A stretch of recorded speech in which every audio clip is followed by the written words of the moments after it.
Hi guys, here we've got Motorola Moto G82, and let me show you how to activate or deactivate Google Backup on this device.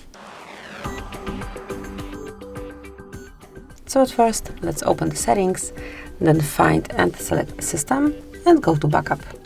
As you can see, there is no backup account, so to activate it, just click on Add Account. Make sure that you are connected to Wi-Fi, because otherwise you will not be able to add your Google account. And now smoothly provide your email address or phone number.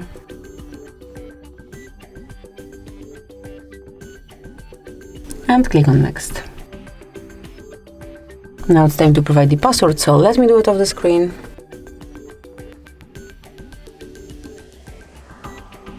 So as only the password is entered, tap on Next and then you will see this panel.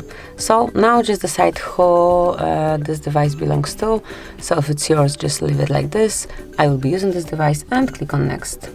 Tap on I agree.